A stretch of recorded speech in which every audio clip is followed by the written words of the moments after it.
تو what's app پر بغیر source کے آنے والی خبروں کو آگے پھیلانا، ایسی حدیث کو چاہے وہ صحیح ہو آپ کے خیال میں، ایسی آیت کو، ایسے مذہبی قول کو آگے حرام ہے، جائز نہیں ہے. ایون اے آئی سے پوچھ کر آگے پھیلانا، جو اس زمانے کا بڑا، اس پر ایک اور سیریز ہم کریں گے، کہ وہ آپ جب تک اس کو ویٹ نہ کر لیں تو آپ نہیں کر سکتے، جب تک کہ اس اے آئی کو استعمال کرنے والا وہ خود ایک پروفیشنل اوتھنٹیکیٹڈ آدمی جو اس کو سمجھتا ہو نہ ہو، آپ اس کو آگے شیئر نہیں کر سکتے.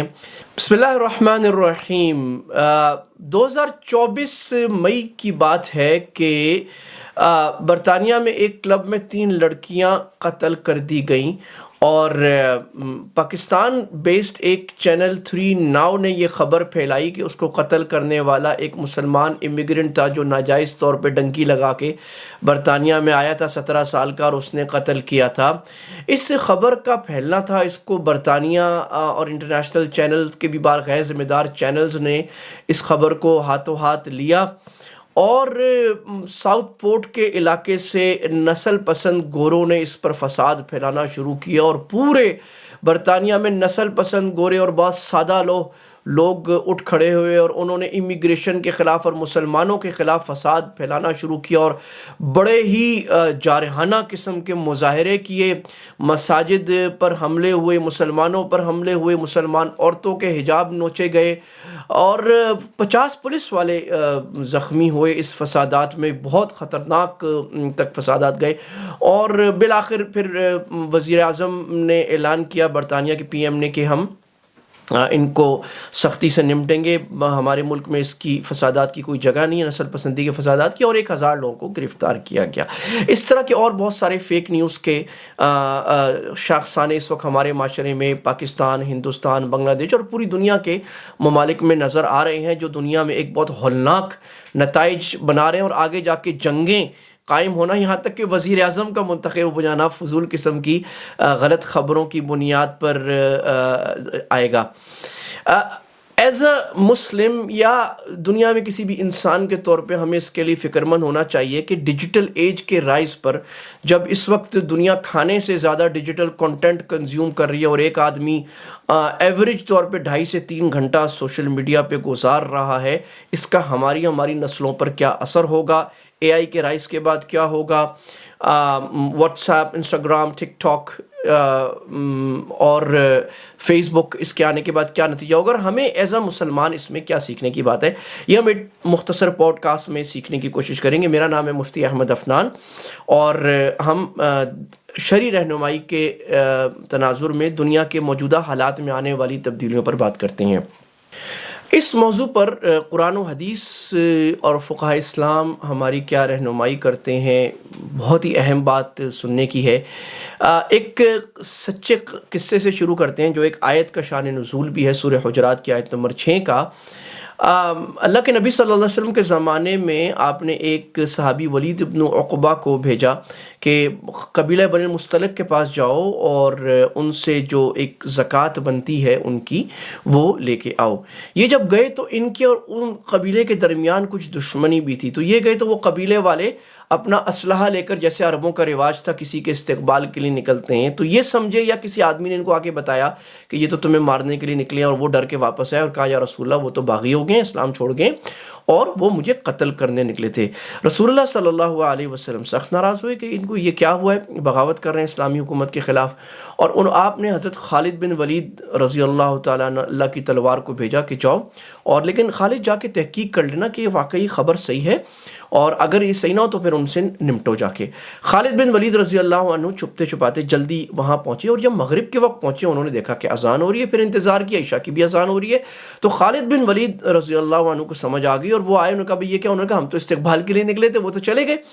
اور انہوں نے آ کے بتایا، اور اس پر اللہ تعالیٰ نے قرآن مجید کی آیت نازل فرمائی، یا ایھا الذین آمنوا ان جاءکم فاسق بنبأ فتبینوا ان تصیبوا قوما بجہالۃ فتصبحوا علی ما فعلتم نادمین.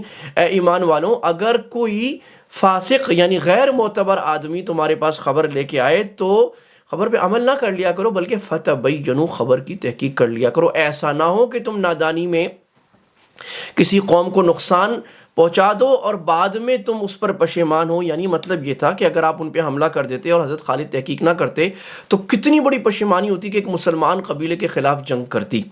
حدیث میں آتا ہے کہ کفا بالمرء کذبا ان یحدث بکل ما سمع. بخاری مسلم کی روایت ہے کہ کسی انسان کے جھوٹا ہونے کے لیے اتنا ہی کافی ہے کہ وہ ہر سنی سنائی بات کو پھیلا دے. جھوٹ بولنا ضروری نہیں, یہی جھوٹ ہو جائے گا, کیونکہ وہ ہر سنی سنائی بات میں بعض سچ ہوگی, بعض جھوٹ, بعض آدھا جھوٹ ہوگا, جو بعض دفعہ پورے جھوٹ سے زیادہ خطرناک ہوتا ہے اور شیطان کا کام ہوتا ہے. حسن بصری رحمہ اللہ فرماتے ہیں کہ منافق جو ہے وہ سچی بات کو سنتا ہے, اس میں جھوٹ ملا کے آگے پھیلاتا ہے. اور حدیث میں آتا ہے کہ شیطان جو ہے وہ کیا کرتا ہے کہ اوپر سے سچی خبر کو لاتا ہے اور سچی خبر سنتے ہیں اوپر سے فرشتوں کے ذریعے, اور وہ جلتے جلاتے نیچے پہنچا دیتے ہیں اپنے شیطانوں تک, اور وہ اس سچی خبر میں 99 جھوٹ ملا کر آگے پھیلاتا ہے. لوگ اس تھوڑی سی سچ کو سمجھتے ہیں کہ باقی بھی سچ ہوگا اور آگے پھیلا دیتے ہیں. یہ حدیث میں ہم پر رہنمائی آئی سچی اور جھوٹی خبریں پھیلانے کے لیے کہ اس کے ہمیں کیا کرنا چاہیے.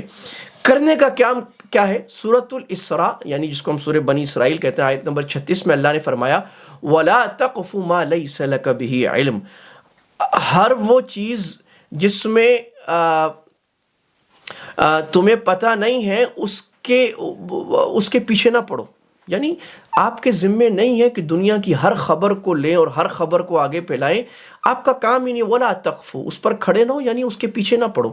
اگر آپ ہیلتھ پروفیشنل نہیں ہیں تو آپ کو کیا ضرورت ہے ہیلتھ کی خبریں آگے پھیلانے کی. اگر آپ سرٹیفائڈ اسلامی اسکالر یا عالم یا ایک اچھے علماء سے پڑھنے والے اسٹوڈنٹ نہیں ہیں تو آپ کو کیا ضرورت ہے کہ مذہبی چیزیں آگے پھیلائیں اور مذہبی اسکالر بن جائیں. اگر آپ نے پولیٹیکل سائنس نہیں پڑھی ہے یا آپ نے جرنلزم باقاعدہ نہیں پڑھا تو آپ کو کیا ضرورت ہے کہ آپ خبر پھیلانے آگے صحافی بن جائیں. کیوں؟ اللہ نے فرمایا ان السمع والبصر والفؤاد کل اولئک کان عنہ مسئولا. کان, آنکھ اور دل, ان کے بارے میں اللہ سے سوال کیا جائے گا کہ تم نے ان کو کیسے استعمال کیا. غلط استعمال کیا تو اللہ, یعنی یہ ایسا نہیں آپ نے خبر پھیلا دی اور غلط ہو گیا, وہ جی کچھ نہیں ہوا. جتنے لوگوں تک یہ غلط خبر پہنچے گی اور جتنا اس کی امپلیکیشن ہوں گی, گالیاں دیں گے لوگ, نفرت پھیلے گی, آپ کو اس کا نقصان ہوگا. میں چند غلط خبریں اس زمانے کی آپ کے سامنے رکھتا ہوں, اس سے آپ کو اندازہ ہوگا کہ غلط خبروں کا نقصان کس حد تک جاتا ہے. ابھی 3 سال ہوئے ہیں کرونا ہمارے پاس سے گزرا ہے. کرونا نے ہمیں بہت سارے سبق سکھائے ہیں ان لوگوں کے لیے جو سبق سیکھنا چاہتے ہیں. جو نہیں سیکھنا چاہتے وہ اللہ کے بندے وہی حرکتیں کر رہے ہیں جو کرونا میں. ہم جانتے ہیں کہ کرونا میں یہ فیک نیوز پھیلی تھی کہ کرونا کچھ نہیں ہے, کرونا بوگس ہے, یہ سازش ہے, یہ کچھ بھی نہیں ہے, اور اس کی وجہ سے لاکھوں لوگ دنیا میں قتل ہوئے. یعنی دنیا کی 1% سے کم پاپولیشن کرونا میں جا چکی ہے, یہ ریسرچ ہے. اور جن ممالک میں احتیاط کم تھی وہاں پر زیادہ لوگ گئے ہیں. ایک نیریٹو یہ پھیلا کہ یہ ہیلتھ پروفیشنل کی سازشیں اور ڈاکٹریں اس پر رشوت لے رہے ہیں, تو ہر ڈاکٹر کو ایک کرونا ڈائگنوز کرنے پر رشوت ملتی ہے, اتنے پیسے, اتنے $50, $100 ملتے ہیں. بعد میں غلط ثابت ہو, ظاہر ہے یہ نہیں ہوتا اس طرح. اور بعض مذہبی حلقوں سے پھیلایا گیا کہ کرونا کچھ نہیں ہے, سورہ فاتحہ پڑھو, وضو کرو, کرونا چلا جائے گا. یہ بھی پھیلایا گیا اونٹ کا پیشاب پیو تو کرونا چلا جائے گا. اور یہ کہا گیا کہ یہ ایک کنسپریسی تھیورسٹ دنیا میں ایک کانسیپٹ ہے کہ ہر آدمی سازش پھیلاتا ہے. اور جیسے میں نے WHO کی ایک ریسرچ ہے کہ جو خبر زیادہ سنسنی پھیلائے, فیک نیوز, وہ 70% زیادہ پھیلتی ہے. اس کی وجہ لوگوں کا ان شرعی اصولوں اور خبر کے اصولوں پر نہ آنا, سوچ سمجھ عقل کے بغیر خبر کو آگے پھیلا دینا. تو نتیجہ کیا ہوا کہ بڑی بڑی تعداد علماء کی, ہیلتھ پروفیشنلز کی, سمجھدار لوگوں کی اس کرونا میں قتل ہوئی اور بیچارے شہید بھی ہو گئے, کچھ مارے گئے. ہندوستان میں ایک نیا سیناریو آیا, تبلیغی جماعت پر الزام لگایا گیا کہ یہ کرونا پھیلا رہے ہیں ان کے مرکزوں, بعد میں غلط ثابت ہو اس کے خلاف. اس میں مسجدوں کے خلاف, تبلیغی جماعتوں کے خلاف حملے ہوئے, جلایا گیا, توڑا گیا, مسلمانوں کو قتل کیا گیا, بروٹلی مارا گیا, اور یہ بہت عام ہمارے سامنے آیا. بعض شخصیات کے بارے میں بعض دفعہ غلط خبریں پھیلائی گئی. مثلا ایک بڑے مشہور صحافی ڈاکٹر شاہد مسعود صاحب کے بارے میں خبر پھیلائی گئی, گرفتار ہو گئے, اور سارے میڈیا نے پھیلائی. بعد میں ثابت ہوا کہ یہ خبر جھوٹی تھی. ایک خبر پھیلائی جاتی دنیا گول نہیں ہے, وہ بار مذہبی حضرات پھیلاتے ہیں کہ دنیا گول نہیں ہے. ظاہر ہے یہ فیک نیوز ہے, مشاہدے کے خلاف ہے. تو یہ ایک کسی نہ کسی شدت پسندی یا جذباتی یا اپنی کان آنکھ کو بند کرنے کا نتیجہ اس قسم کی چیزیں ہوتی ہیں. سمجھیں. ایک بڑی ویڈیو پھیلی تھی پچھلے سال جس میں ایک ڈاکٹر صاحب کو دکھایا گیا تھا کہ وہ کسی مریض کو گلا دبا کے مار رہے ہیں، اور اس پہ یہ پھیلایا گیا کہ یہ ایک ڈاکٹر جو ہے وہ کرونا میں بندے کو مار دیتے ہیں، اس پہ پیسے ملتے ہیں. حالانکہ بعد میں وہ غلط ثابت ہوا. یہ ہوتا ہے فیک نیوز. کرنے کا کام کیا ہے جو ہمیں اپنے آپ کو، اپنی اولادوں کو، اپنے گھر والوں کو فیک نیوز اور اس کے گناہ اور اس کے خطرناک اثرات سے اپنے آپ کو دنیا سے بچانے کا ہے. پہلا قرآن کا حکم فتبینوا، ہم تحقیق کریں. تحقیق کے بغیر آگے بات نہ پھیلائیں. اور تحقیق کے جو رولز ہیں وہ میں آپ کے سامنے آتا ہوں. ایک اٹلی کی ایک آرگنائزیشن ہے AGDF، انہوں نے اس پر کچھ اصول بیان کیے ہیں کہ ہمارے اصول کیا ہیں. تو انہوں نے کہا پہلے تو آپ دیکھیں کہ بولنے والا آدمی اوتھینٹیکیٹڈ ہے کہ نہیں ہے. مثال اگر میڈیکل نیوز ہے تو از ہی سرٹیفائڈ میڈیکل پروفیشنل کہ نہیں، کسی سرٹیفائڈ میڈیکل اسٹیبلشمنٹ سے، آرگنائزیشن سے آ رہا ہے.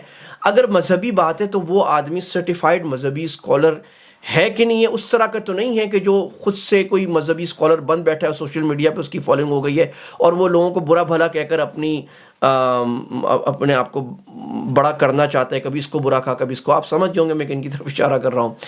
ایسے لوگ ایک زہر کی طرح ہمارے معاشرے میں ہیں. یا کوئی معتبر مذہبی ادارہ موقر اس کے پیچھے نہیں ہے جس کا ایک اسٹینڈنگ ہو، اوتھینٹسٹی ہو، تو اس طرح کی خبر کو پھیلانا درست نہیں ہے. افراد کون ہے، بندہ کون ہے، خبر کا چینل کیا آ رہا ہے. تو واٹس ایپ پر بغیر سورس کے آنے والی خبروں کو آگے پھیلانا، ایسی حدیث کو چاہے وہ صحیح ہو آپ کے خیال میں، ایسی آیت کو، ایسے مذہبی قول کو آگے حرام ہے، جائز نہیں ہے. ایون AI سے پوچھ کر آگے پھیلانا، جو اس زمانے کا بڑا، اس پر ایک اور سیریز ہم کریں گے کہ وہ آپ جب تک اس کو ویٹ نہ کر لیں تو آپ نہیں کر سکتے، جب تک کہ اس AI کو استعمال کرنے والا وہ خود ایک پروفیشنل اوتھینٹیکیٹڈ آدمی جو اس کو سمجھتا ہو نہ ہو، آپ اس کو آگے شیئر نہیں کر سکتے. اسی طرح ہر خبر کو آگے پھیلانا میرے ذمہ نہیں ہے. یہ جو میں ایک معذرت کے ساتھ ایک لفظ کہوں گا کہ ہمیں ایک طرح کی ٹھرک ہے اور یہ ایک ایڈکشن ہے. دس از اے پروون ایڈکشن. اگر آپ نہیں پڑھتے تو آپ ایک کتاب پڑھیں بائی مسٹر ایڈم گرانٹ، ارسٹیبل. آپ کو سمجھ میں آئے گا کہ یہ ایک نشہ ہے جو ڈوپامین نشہ ہے، اور چرس کے نشے سے زیادہ ہے کہ روزانہ صبح اٹھ کے یا سارا دن جب بھی ٹائم ہو، ہر تھوڑی موبائل کو نکال کے فیس بک، واٹس ایپ دیکھنا اور جو خبر آئی اس کو آگے پھیلانا. یہ اتنی خطرناک تباہی ہے آپ کے دل کے لیے، آپ کی عقل کے لیے، آپ کے دین کے لیے اور آپ کی دنیا کے لیے، جس کا ہمیں اندازہ نہیں. چرس اور ہیروئن سے زیادہ افیون ہے. ہمارے ذمے کیا ضروری ہے ہم خبر کو آگے پھیلائیں؟ بھائی ہم اپنی دنیا، اپنا آخرت، اپنا کاروبار، اپنا بزنس، اپنی جاب دیکھیں، اسی سے متعلق ریسرچ کریں، اور جو بہت ضروری ہے اس کو ریسرچ کر کے تھوڑی سی کوئی پہلے خود عمل کر کے آگے پھیلائیں.